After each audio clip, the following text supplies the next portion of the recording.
All right. Good evening, everyone. I still got you, Jenny. Yep, you got me.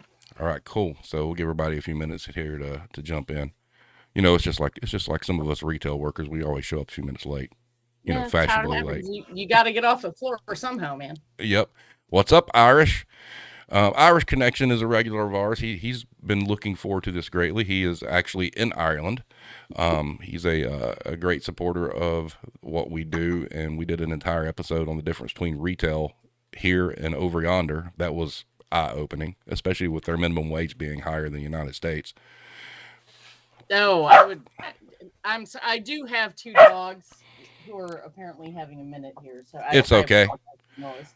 Hey, we wing it here. This is as real and as raw as it gets. So no Perfect. lips. Well, you're gonna hear some dogs, like especially if the neighbor takes out his garbage, they're gonna have opinions.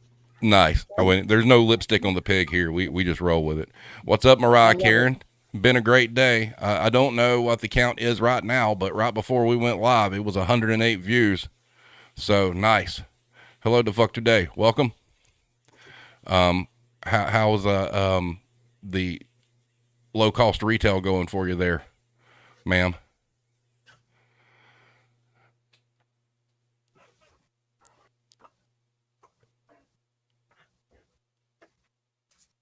All right. So Hero. Oh yeah. She wanted to ask, she was watching Irish people try Thanksgiving pies, and she was wondering if you ever had pecan pie in Ireland. It's a Southern thing. All right, guys. So let's get started. Tonight, I have Jenny with us. Discovered her on the anti-work Reddit. Immediately reached out to her, basically begged, said, "Hey, look, we've been wanting to get an HR person on here for ever." So we got one. She's been in the industry 20 plus years. The one thing I do want to throw out there, and she can speak on it because she's got experiences, from people she worked with, but she didn't do employee relations. And if I'm not mistaken, Jenny, you did, your specialty was development programs, recruiting employees, employee engagement analytics and strategy, correct? That is correct. Awesome. So, what we're going to do is I'm going to let you introduce yourself, tell us a little bit about yourself, and I guess first we'll go over some of the points you made in your post, and then we will kind of devolve from there. So, the floor is yours. I love devolving. It's one of my favorite activities. So first, my name's Jenny. I've been in HR since I was 19, and I'm in my mid 40s. So do the math there. I didn't want to go into HR. I just have a very expensive medical condition. I'm in the United States, and I got hired as an administrative assistant in that department and just kind of worked my way up. I've neatly and strategically avoided doing the employer relations job, and that's probably the bread and butter HR job most people think of. It's the job where if someone has a complaint or a concern, um, or they get terminated or put on corrective action. That's the employee relations HR job. And I've never done it. I have learned a lot about it just by working with the people who do have to do that job. But any questions about that sort of thing, honestly, even if had I done it for the past 24 or 26 or whatever years, it's also organizational specific that I couldn't answer them. What I did specialize in is firstly analytics. I'm actually certified in a number of different statistical things, and I'm very good at analytics. I'm very good at strategy, and then I kind of segued those into talent development. So it became kind of apparent to me at some point in my career that the math was saying if you do these things for people, they can flourish and move up. And I kind of found a way to just kind of make a job out of that. Um, so I guess that's the kind of introduction to me. I've recently been laid off. I'm on payroll till the end of this year. I have insurance and pay through June, but I don't have any work to do after the first. And honestly, they stopped giving me work to do as soon as they told me I was laid off. So Wow. yeah. All right, so your anti-work post, there were a couple things. All right, and I'm just gonna Yeah. go over the bullet points. I mean, there was one in there that was kind of, I didn't think was extremely relevant to the conversation. It was the third point, but the first and second, and then your last point were extremely important to what we talk about here. So Hmm. number one was stop quitting, make them fire you, basically. Hmm. Number two, you referenced who does the posts on like Glassdoor, Yeah. and then Um, then the Go ahead. last one, which is huge for this gang, and I actually wrote this down because I thought this was excellent. And said, last and most important, big companies fear unions for a good reason. They slow down the profit machine. However, these big union busting companies have forgotten that workers control the unions. So have the unions and the workers. Read up on how unions work, form one, and use it. So, if you would elaborate on those points, please, ma'am. All right. Well, I'm going to start with that last one because I feel like that's the most critical. Yeah, and just I believe in full disclosure, and I will tell you that I have been the HR person, and I was actually the best HR person at this at my organization, which is a huge company. You would know the name if I'd say it, which I won't. Um, I have been the person in charge of, and I'm using air quotes, educating employees about unions. Um, I'm extremely pro union in my personal life. Like, I really want unions to work and be effective. But over the past, say, 10 to 15 to 20 years of being in charge of educating employees about union, I've noticed a trend. And here's how it seems to work out. What happens is a workforce unionizes, they pay dues to the union. Those dues are the only source of revenue for the union. The only thing that pays the salary for the people who run the union, the stewards, the or not the stewards, the administrators, etc. And then the rest of the funds go to lobbying. There's no other source of revenue for unions. And I became very jaded about that. I was like, these are the people who are supposed to be representing employees. But all I see them doing in my life, is taking 2 to 3% of salary for dues and then not lobbying for any systemic change. I mean, a local can do great things for their members, right? But these are the people who got us the 40-hour work week. They're the people who got us no child labor. And that was awesome in the 20s and 30s and 40s, but now it's 2021. And where are the unions? Why aren't they lobbying for a 24-hour work week to be considered full time? Why aren't they lobbying for a $30 an hour minimum wage? They're not doing anything. They're just collecting dues and maintaining the status quo. And I understand you might have a great local union, right? That's doing right by you. But largely as an organization, they're not actually going to Congress or going to Washington and asking for systemic changes that we greatly need to give our workforce a fair shake. So I've been largely anti-union for that reason, not because I don't want workers to have rights, but because I don't think unions have been fighting for them. But here's where I just learned something a couple weeks ago. The John Deere thing was amazing. Mm-hmm. The union steward sat down with that company. They hammered out a deal that screwed over the union members, the employees of John Deere and the members of that union. And he took it back. The union steward took it back to that group of members, that group of employees, and they told him no. They got to vote no. And I'm just sitting here like, wait a minute. I'm supposed to be this HR professional who's super knowledgeable about how unions work. And that's when I learned that the union members could say no to a deal they didn't like. Yep. Just because the union rep agrees to it doesn't mean the members have to. And what happened with John Deere, I mean, I recommend everyone read up on this. It was amazing. They got such great concessions out of the company through using their union. But what's really funny is their union didn't do it for them. The union members did. Their union came back with crap deal after crap deal after crap deal, and the members are the ones who held the line. So when I say form a union, and understand how they work. I'm saying it from a place of I'm supposed to be an expert. And I just learned a couple months ago, you can tell your union rep you hate the deal.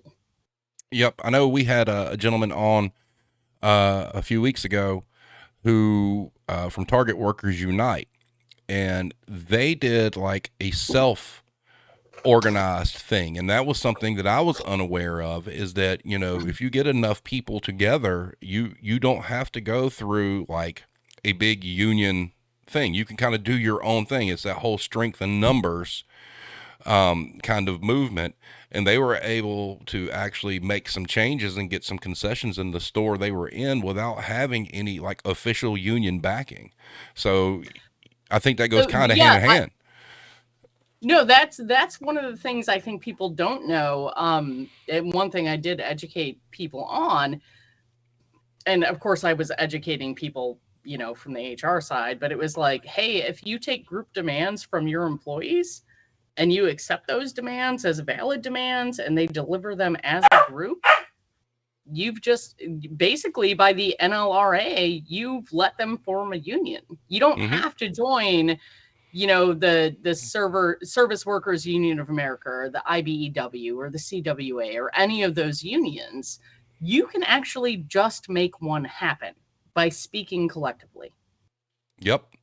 I got a real quick question for you. Iris asks, and I'm pretty sure we know the answer to this: who has been more successful in the last 20 years, unions or corporations? With corporations. Excellent. I mean, it's obviously. Oh, hold on, I'm gonna talk more about that, just a little bit. And this isn't from the HR side. This is from my general person side. And keeping in mind, I'm mid 40s, started working, you know, before I was 20, etc. All of these amazing technological advances we've seen, right, means that I can work 40 hours a week right now and provide the same result as someone who worked 10 hours a week 50 years ago. Productivity has been massively boosted by technology. But those productivity boosts are only going to the corporations. The workers who are doing the work are being more productive and not getting more money. Yep, that actually started in 1970. In 1970, they were both hand in hand, and then it was to the moon with productivity and to the dirt with the workforce. And there was something else on anti-work that I had posted that I'd never looked at it this way. We hear the argument that, okay, minimum wage hasn't been raised in 12 years. Okay, sure. But then I saw somebody had flipped it in a different way that was much more profound. It said, okay, in 1938, when minimum wage was created, it was 25 cents an hour. In 83 years, it's only went up $7. Yeah, so I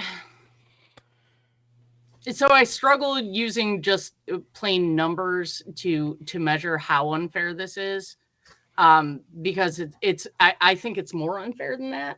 Only because if I'm looking at $7, I'm like, well, yeah, okay, that's $7. But if we start looking at percentages, right, like.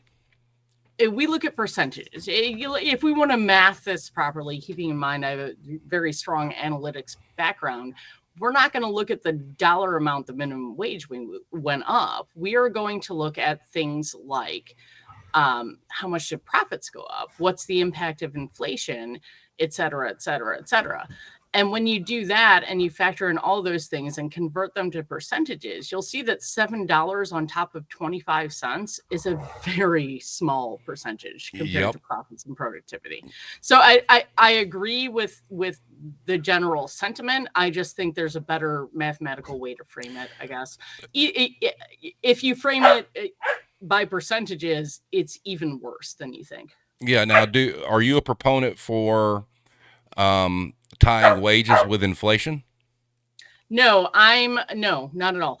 I am a proponent of tying wages to how that company's stock does, and also to the total target compensation of its executives. So the reason I said total target compensation, executives are paid by stock.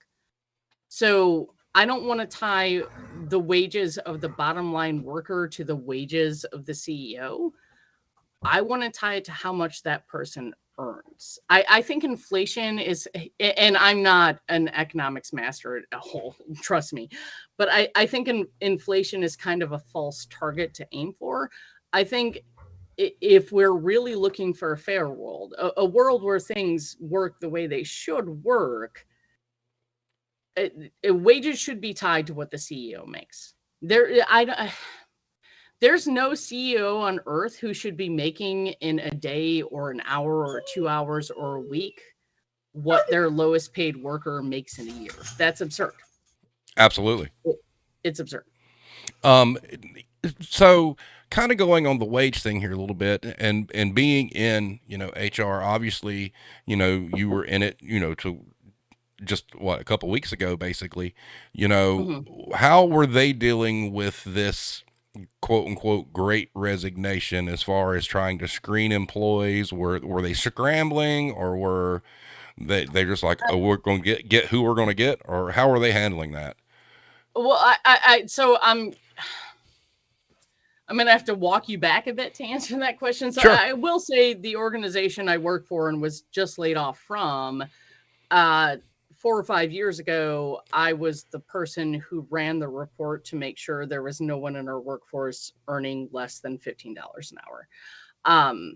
I mean, up until a year or two ago, I could have told you that any one of my retail employees could make 6 figures. We pay very well.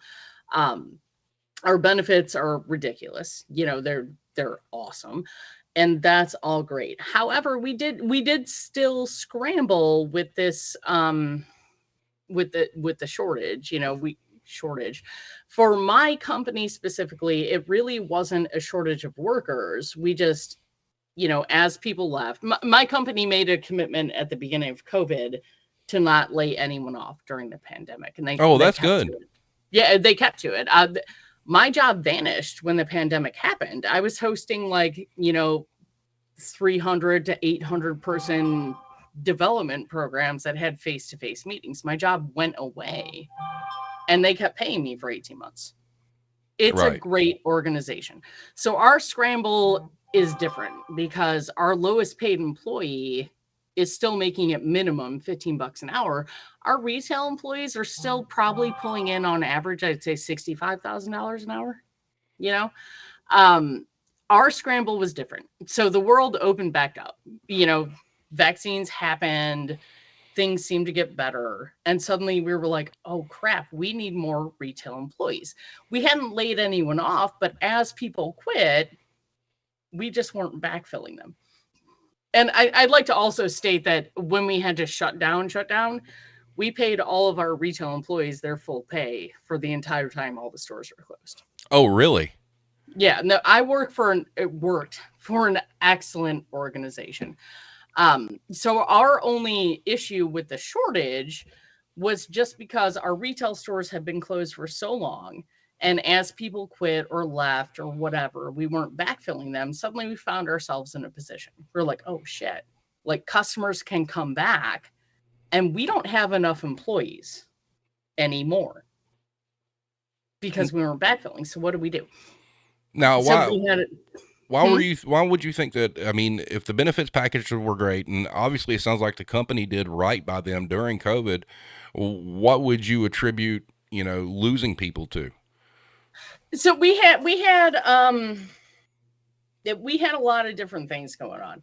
We had some people who just did kind of boneheaded things, and I hate to put it that way because I don't want to put it on the employee that they lost their job, but they do weird crap.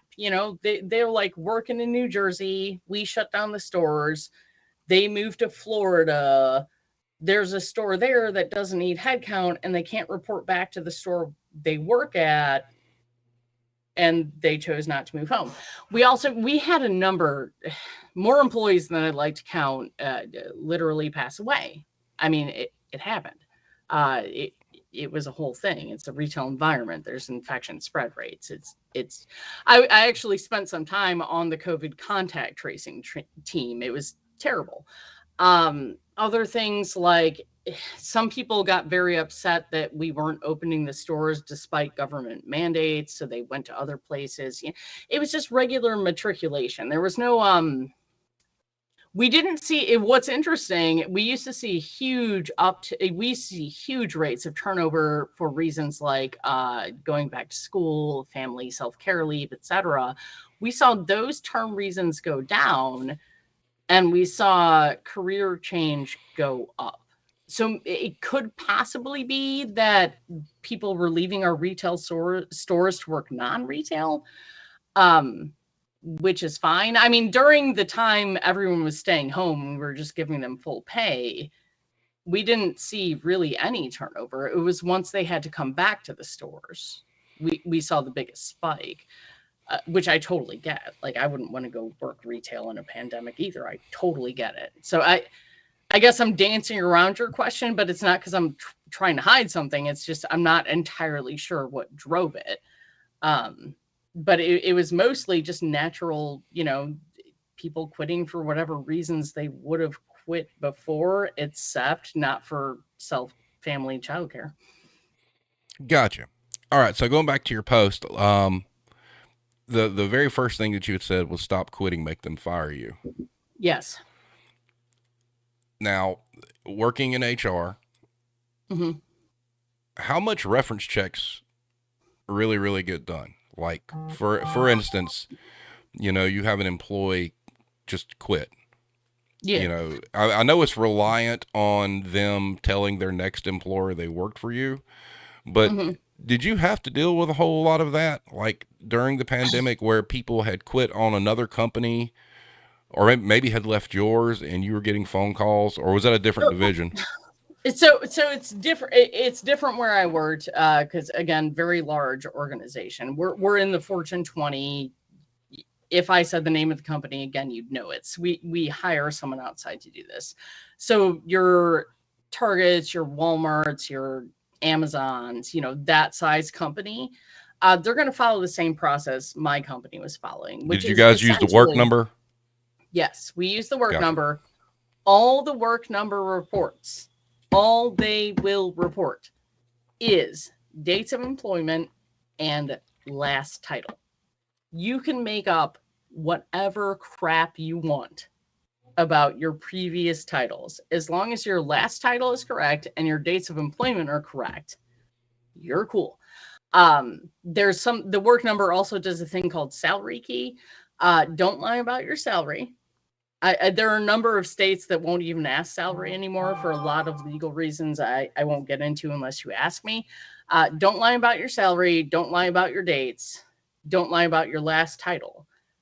You can lie about anything else, and we will never know. Yeah, because I know there's a lot of people out there that feel like there's like some database, of no, there's not. Like literally, when we do background checks using the work number, we don't even know if someone quit or got fired. We have no idea. We won't release that information either. We don't release term reason. There's no big database. It's all the work number. And all they handle is dates of employment, final title, and salary, but only if you, as the applicant, call in first and approve someone knowing your salary. Wow. I got some statements that came through here, and I want to get your take on this, being a professional. The Fuck Today says, so my DM told a sick employee who possibly has COVID to go to the doctor, but to not get tested because he couldn't afford for them to be out in quarantine. Well, your DM's a dick. Yeah. Now that's the whole answer. Now, from that standpoint, I know there's a fear of going over people's heads, but let's say that employee reached out to their HR department. In your opinion, how would HR approach that? Read the scenario back to me again. DM told a sick employee who possibly has COVID to go to the doctor, but to not get tested because he couldn't afford for them to be out in quarantine.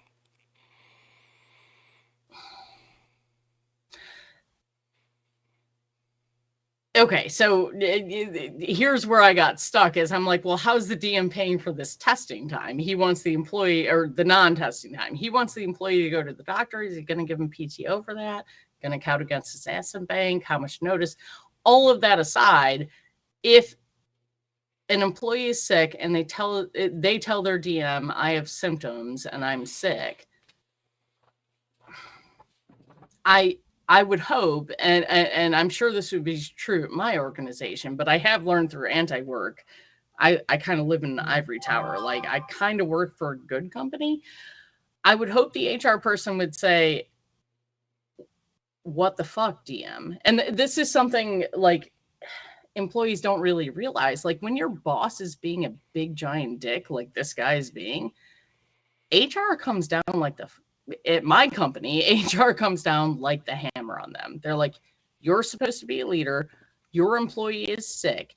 You want your store to stay open, but you're going to ask this sick employee not to get tested for COVID so they can spread it to everyone else who works in the store. Have you considered the impacts on other people's outlet? What are you doing, DM? That would be like a leadership coaching conversation and probably a number of training classes to correct what the DM did.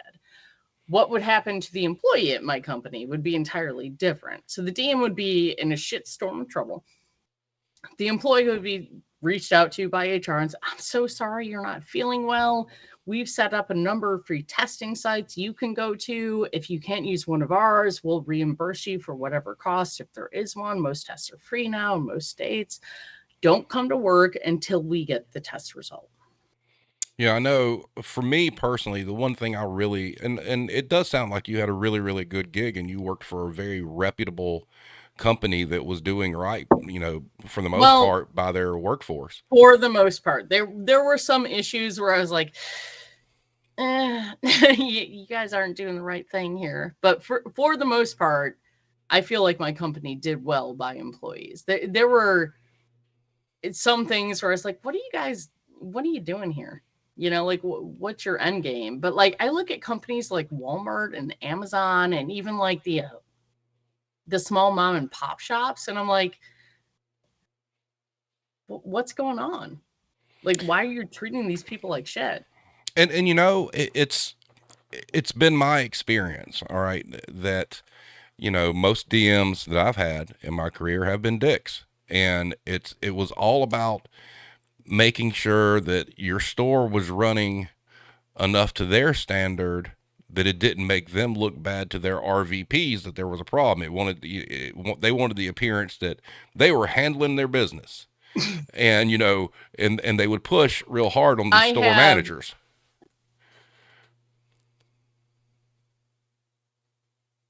What's that? Oh, Steve, did I lose you? No. Okay. So I have yes, you're correct.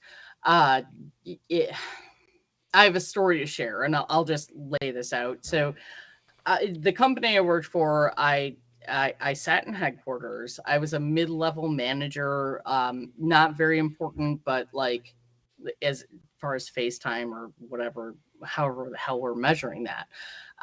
But I was the person who did all the analytics and came up with all the strategy that, of course, my director then took credit for. So I worked in an HQ, and it was a regional HQ. So whenever the CEO came in, he would come in every quarter. One time he came into one of our offices and we deployed people. We sent people in 2 days before to paint all the walls because the place was a shithole. But we did it 2 days before so he wouldn't smell the fresh paint smell. Your leaders are painting the turd. Wow. Like, literally, that's what they're doing. Like, your DM is a dick. I'm sure your DM is a dick. But the reason your DM is a dick is your director's a dick.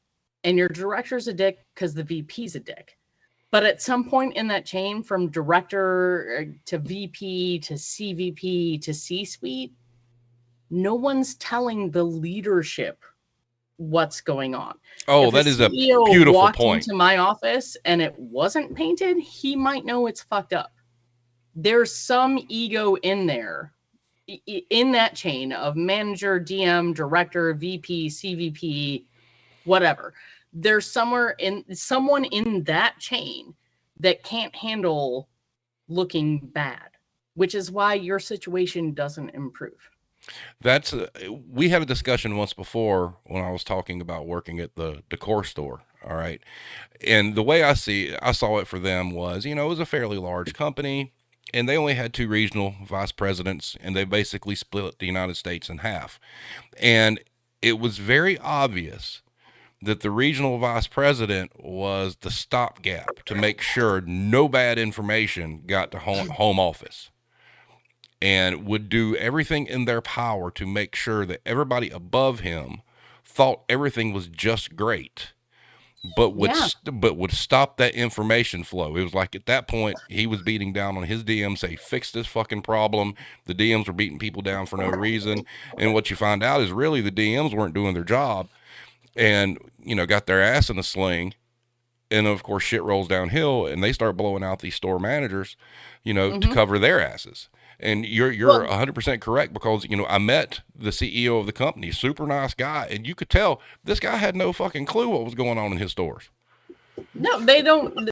I mean, I castigate the CEOs because I don't think that they are morally correct to take all of the money they take without paying their people better. But when we get to working conditions, I don't think that's on the CEO and the C-suite. That's on some tiny, I am allowed to swear, right? Yes. That's on some tiny small dick energy dude or lady in the command chain. The CEO doesn't know what kind of shit you all working in. They might be dicks who are taking way too much money and not paying you enough, but they don't know shit like the hot water. I mean, I was in the executive suite and my hot water didn't work for 6 months. And they just told us all to go down a floor because the lease was up, because it was too expensive to hire a plumber. Like, it's absurd. Like, if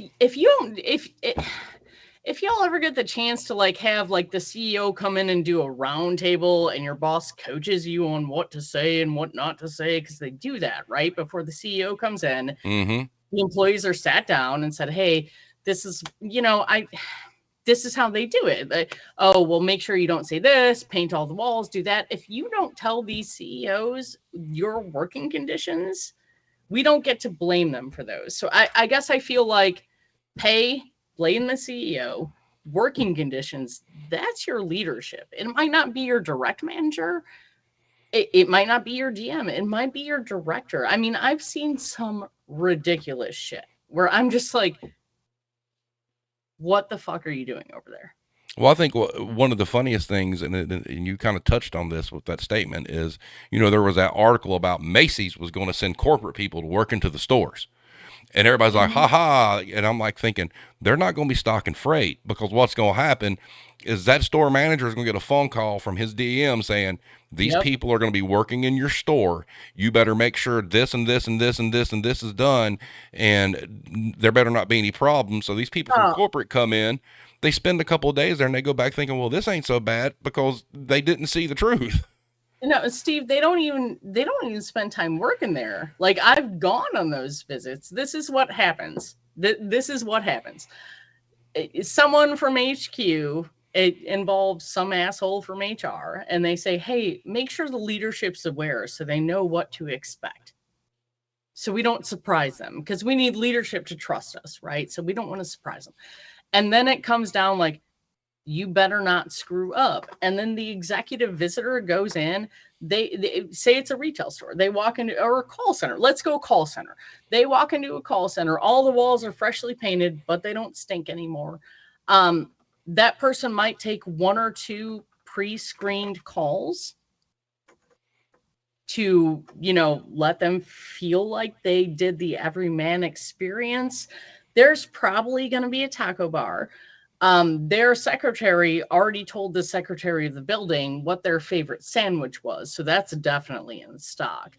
I literally once had an executive VP of HR who only drank warm Diet Coke, and she would do surprise visits. But every time there was a surprise visit, there would be warm Diet Coke. Smoke and fucking mirrors. These people do not see a single thing. And when y'all bitch to your managers, which you should do, at some point in the chain, those complaints stop.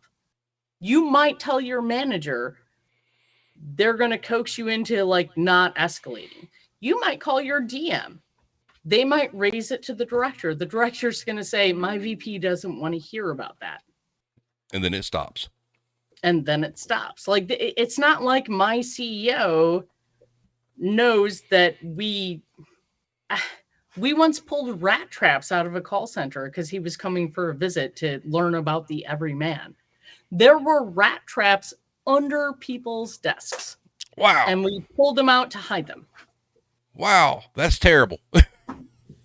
That's a new one for me. I got a question for you that came through the chat. Irish Connection asks, what has the biggest influence on the bottom line, employee morale or employee discipline? Neither. It's employee productivity. I would agree with that. Because if you don't produce, the stores don't hit their goals and people ain't getting paid. The profit's not there. Yeah. Employee morale.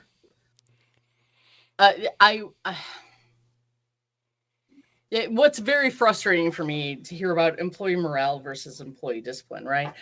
I spent quite a bit of time being the anti-union guy. And I did it a certain way. I was like, hey, if we treat the employees well and we're good to them, and we develop them and get them promotions and pay for their college degrees and do all these things, you know, their morale will naturally be high. I enjoyed my time in that job. I mean, yes, I was a union buster. No, my beliefs didn't really align with what I was doing, but I did find a way to be like, just be good to employees, and then they won't want a union. But then you get into where my company went now, which is entirely different, and I won't talk about, but like employee morale and employee discipline only matter so long as you can retain employees, right? My company to backfill an employee cost me $35,000.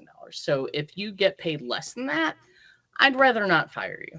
So I'm going to give you 5 or 6 or 7 or 8 warnings, however many it takes to make you get in line. I don't like doing it though. So that number you threw out there, that's something I've heard a lot through my career. So was that your average on replacing an employee after you put all the time into training and development and whatnot? No, that was before training development. Also I should reference the fact that number is 6 years old for me, because I haven't worked in recruiting strategy for a while. No, that was just the sourcing, finding the person, background check, interview, etc., salary for recruiter, salary for manager, parsed out by time. Did you guys use the software to like basically pre-screen resumes? You'll have to be more clear in your question. We had a guest on one time talking about how there was software out there that when people would like do resumes online or job applications, that basically if you didn't click enough boxes or check enough boxes, so to speak, you would not even get looked at. That there was some sort of... No, okay. I'm sorry. I'm going to cut you off. Yes, I'm familiar. My company did not, but I'm familiar with the software. What we did instead, because there are options here, right? So if you don't, if you apply for a job and it says, I want these things, and you go in and you have choices from drop downs and say it says, I want a 4-year degree and you only have a 2-year degree. And you pick from the drop down 2-year degree. No, they're not reading your resume. Right. If that's what you're getting. They're not even seeing it. It's not even like if all the 4-year degrees wash out, they'll see your 2-year degree. uh, it's they're never going to look at it. What I would advise, though, and this is only based on my company, obviously liability clauses here, but if you were to apply for the company I'm leaving and say, I have a 4-year degree, and then you get the interview and you get the offer and you get to the background check, and now you're back, and they say, I want to verify everything before your background check, they'll say, you have a 4-year degree? And you can say, no, I have a 2-year degree. And they'll move your box for you. The most critical step, if you're going to lie about shit, is to get it through the interview. But once you get to the background check, correct it all with the recruiter. That person is not paid enough to care. Right. The recruiters at my company, which is a well-paying company, are making like 60 grand a year. If you applied with a 4-year degree, but at the background check point, say, I only had a 2-year degree, they don't care. They'll just move your box for you. Speaking of degrees, Mhm. I've seen several retail establishments, wanting to hire store leadership and whatnot, requiring 4-year degrees. Now, Yeah. from a gentleman who has been doing this since he was 18 years old, I find that insulting and horseshit. Why is that? All right. So here's my theory on this. Again, I'm in my mid 40s, HR for 24 years. I just finished my degree a year and a half ago. So I think degree requirements are entire bullshit. Here's why they do it. And it's very math driven. It's not even like a dickhead move. It's just at the end of the day, up until recently, there were many more applicants than there were jobs available.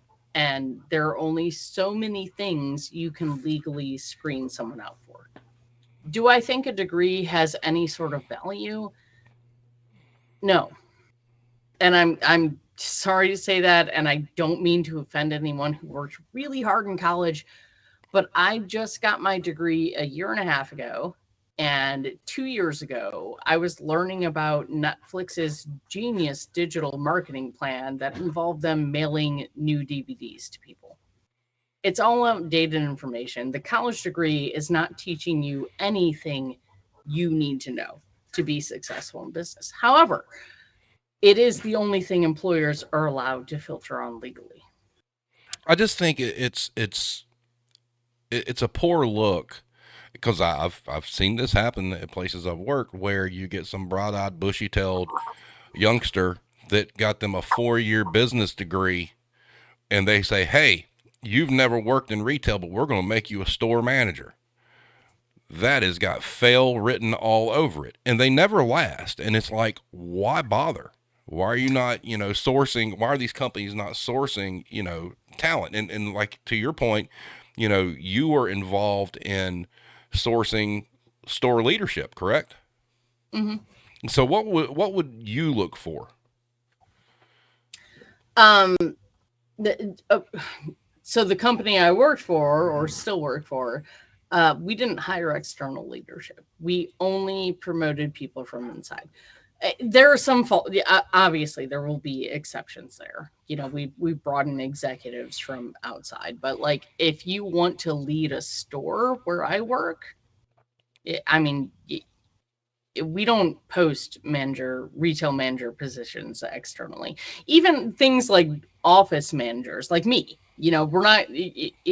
Had my job not been eliminated, had I quit, they wouldn't post my job externally. We want people who have been in the trenches. That's admirable. I wish there was more of that.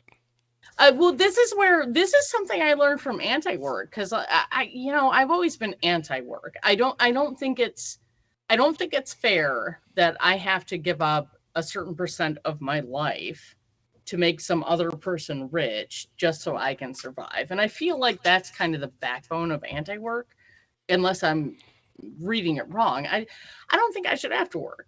Like, I'm human. I have these rights. I should get food, medicine, water, and shelter. just because I'm human here, like the same way we treat like stray cats, you know, Yeah. so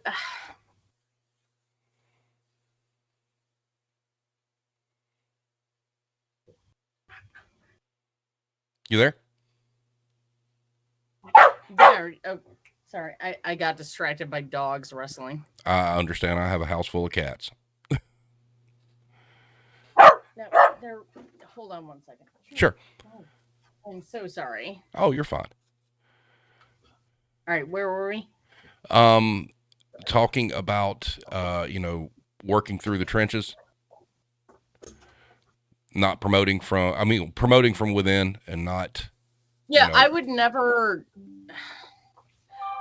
Yes, at my company, we won't hire managers externally at all in the retail space. We might hire some in the business space, but in the retail space, you have to work through the trenches.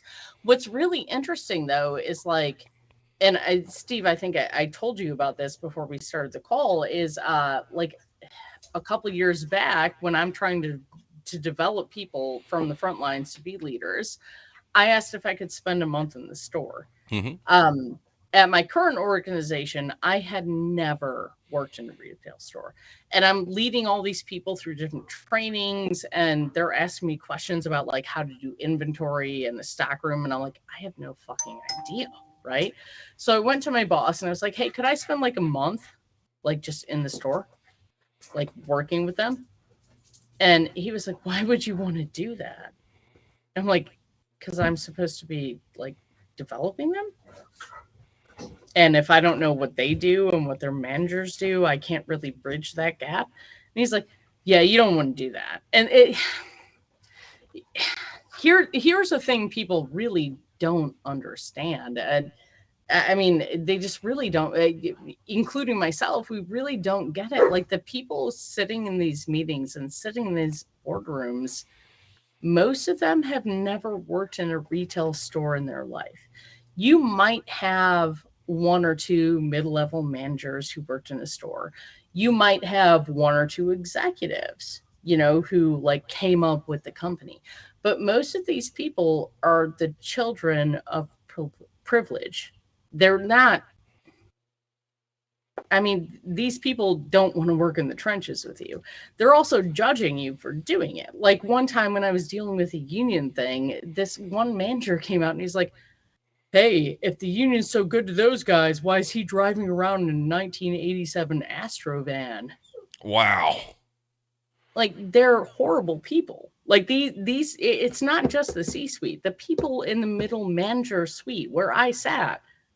And I'm sorry for sitting there, but I do need to survive. They're terrible people who are judging you. I mean, does anybody ever like stand up and say, hey, that's a horrible fucking idea. You shouldn't do that to the people in the stores? And if they do, they just get laughed at? Well, I did that. And what was their response? I was told to tone down my perspective. And then I sat quiet for a number of years, and I raised some stink recently about some new rules that came down, and now I'm laid off. So their response generally seems to be, don't bring me those problems. We're going to do what the fuck we want to do, and we don't care. Yeah. We have decided, fiscally speaking, the best choice is this. And that's what we're doing. Wow. That is, so we had another question come through. Said, why do you think years of experience has been devalued in favor of college degree requirements? Or do you think that goes back to what you said? It's just a way for them to screen? Yes, no, years of experience has not been devalued in favor of college requirements. Years of experience doesn't get hired because they are paid too well. A recent college degree person will take much less money. They might be shit at the job, but they'll learn eventually, and we don't want to pay you 6 figures anymore. Yep, that's a huge thing right there. They don't want to pay, the years worth of experience, because at that point in time, and you know what? The only people who suffer are the customers, which are again the same people as the workers. No one cares. That is It doesn't it terrible. doesn't matter if your clerk at the store does a shit job for the big box thing, because you're still going to go to Target. You're still going to go to Walmart. That's going to be a new person. You're going to have sympathy. Hero asks, do you think it's the looking down upon people that makes them see people as a controllable expense rather than talented investments? No, I think unfortunately we work in a landscape where people are a controllable expense. And what makes them look down on you is they don't understand they are also a controllable expense. Mm-hmm. Correct. All right. So I want to hit this last one before we get off here. This was from your AMA that you had posted. Mhm. And you Oh, said HR as a function serves to protect the company from litigation, manage the workforce, and advise on strategy issues that will improve metrics and productivity.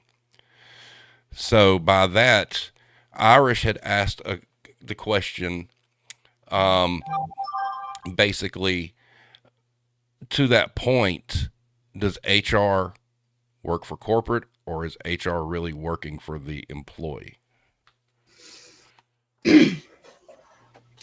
well, Present HR, company excluded. well, no, HR absolutely works for the company. I mean, when not even president company excluded, I'm paid by the company. So when I go into a meeting with the executives and advise on HR strategy, I'm not generally going to sit there and go, what's going to be best for the employee? um your HR person, your HR rep, the person you see day to day that you bring complaints to, works for the employee or for the employer. What I can tell you though, and none of them wanted to do it. They all like thought, I'll go into HR. I'm going to help people. And then you go to those business management classes and those HR degree classes, and you learn, oh no, it's about protecting the company from litigation. So while HR works for the company, I they don't want to. They just have to. They have to pay their bills too. I will also I no, I'll also tell you, like, I have seen like your HR reps in the store. We call them HR consultants at my company. The HR reps who go into the store when some manager is just being terrible or when the company policy is bullshit, these people are the employees. And when they go into your store to tell you that your complaint led to nothing, or to tell you that you have to not sit down at work anymore, or to tell you you've lost your job, they go home at night and they cry. Like, they don't want to do that.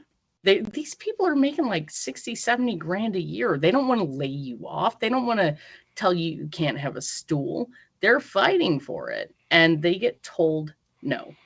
I would think that, and I've said this before. I mean, it doesn't matter what position you hold, but there's always good people and bad people in these positions. And I feel like, like you just said, most people who really get into HR, they go into it with the mindset that they are there to help people, just like you No, said. they really think it. Like, they go into it like, I'm going to help people. I'm going to get them leave.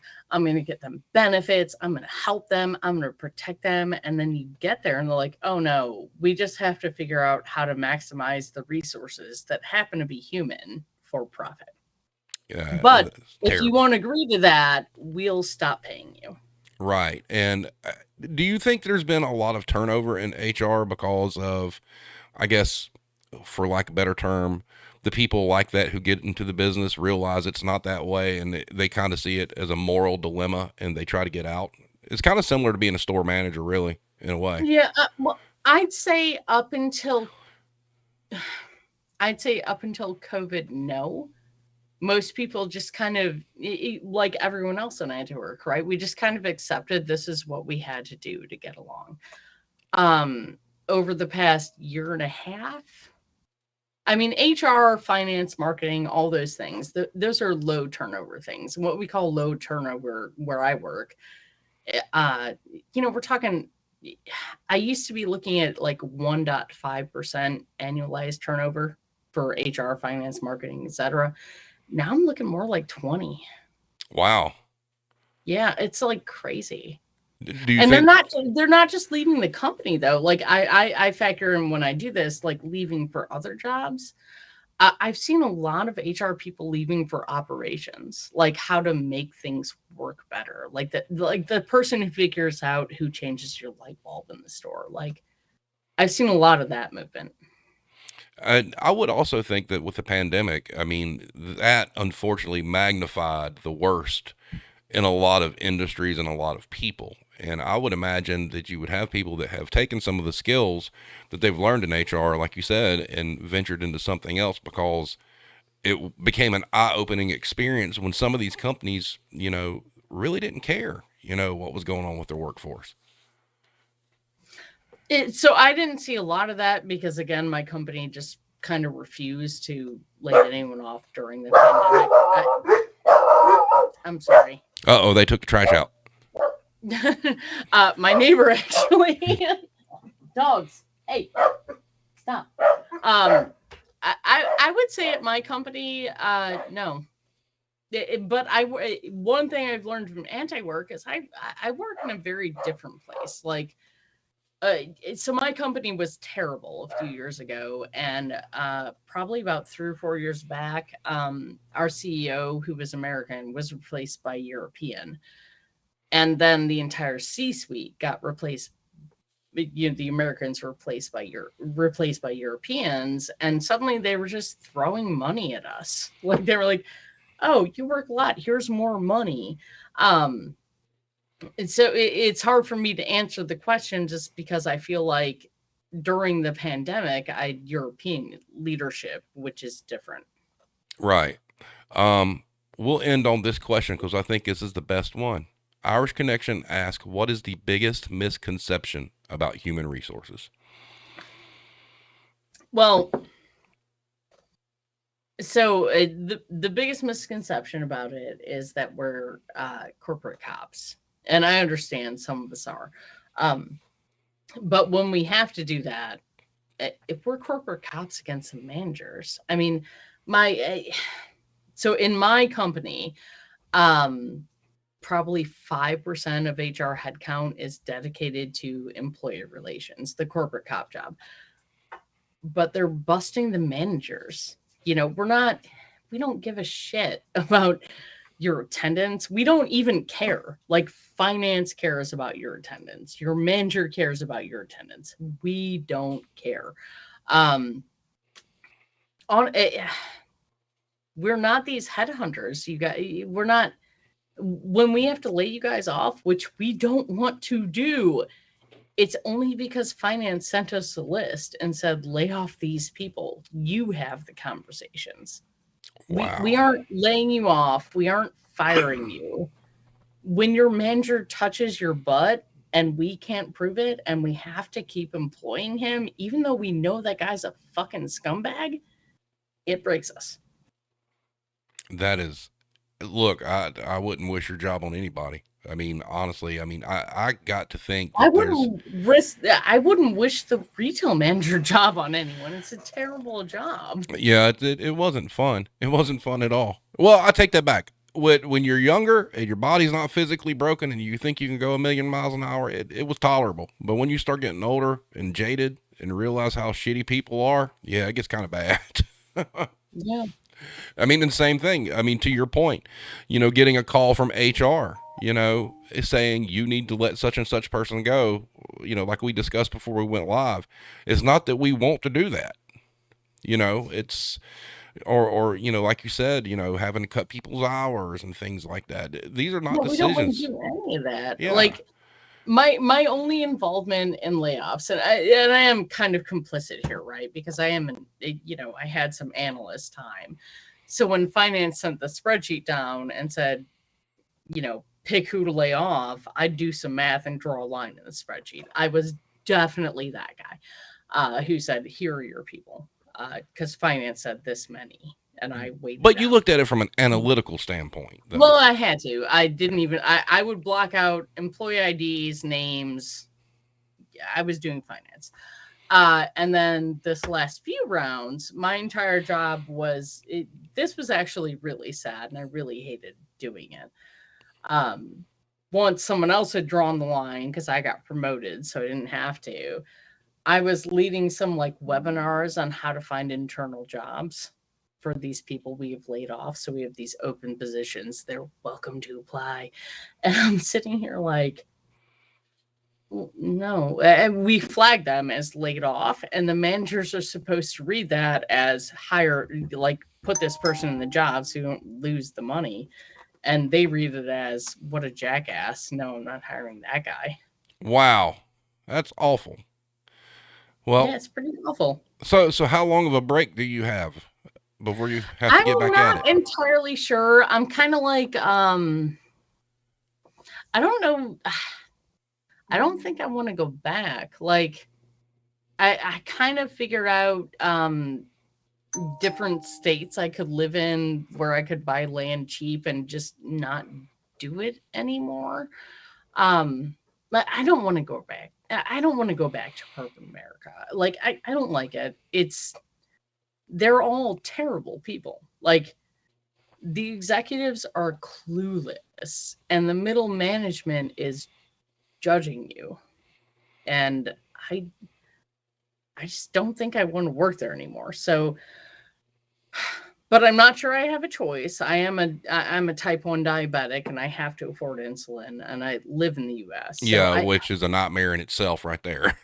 Yeah, I can't even get into it. Like, I'm a wage slave. I know I'm this scary HR manager, but I mean, I die in like 3 to 7 days if you take my insulin away, and the shit's like $200 to $700 a bottle, and I use a bottle a week. Like that's something that just needs to fucking change. That's awful. It's never going to change. The reason health coverage is tied to jobs is if it's not tied to jobs, we don't have to be their slaves anymore. Ooh, that is very well put. So that you have to be in the workforce or you die, basically. Well, if you're me. Well, not just you, many other people. No, maybe if you're a young, strapping 20 to 25-year-old with no pre-existing conditions, maybe you can go do the van life thing. But if you're me, I mean, my medicine's $200 to $700 a bottle. Yeah, I have to work for them. That's just eventually we're going to. Would you be, having been in HR, so you've dealt a pretty good bit with health benefits and things like that? Oh, yes. So would you be willing to come back sometime soon, and let's just do an episode talking about, how shitty health benefits are and whatnot that you get as an employee? Oh, yeah, I'm in. Oh, that would be great. And, we had an episode with a former pharmacist on here, and, he was talking about basically the drug prices are just manufactured numbers, and some of the stuff that he was coming up with was just like frightening as hell. So, but, I'm sorry about the dogs. Oh, it's okay. But thank you so much for being on tonight. I will be in touch with you. If kind of like in your off time, if you've got kind of like an angle you would like to go on as far as the benefits go, kind of put it together and let me know. And all my time is off time, so. Oh, I got you. And then kind of chart out what you would like to talk about, and we'll do this again because I'd love to do one on health benefits. Oh yeah, no, I'm there. Oh, I should tell you, one of my HR jobs, other than being a type 1 diabetic and working in HR, I was HR for a benefits company. Ooh. Okay, so it's a date. We'll figure this out because there are several people in the chat that we've had discussions offline wanting to do an episode like that, and I think we got our winner here. Yeah, no, I am in for that. And Steve, thank you so much for bringing me on. I'm sorry about the dogs. Oh, it's okay. We've had dogs, we've had children, we've had cats. Like I said, we don't lipstick on the pig here. It is what it is. All right. Awesome. So thank you, Jenny, for being here. Guys, Next Wednesday, we're going to be talking about Dollar Tree, Dollar General, Family Dollar, how dollar stores exploit urban and low income neighborhoods. So that's going to be fun. If you haven't checked it out, go check out Don't Be a Karen this year, our Christmas song. So that's a lot of fun. And thank you again, Jenny, for being here. We'll get the benefits thing lined up, and everybody, we will see you next time.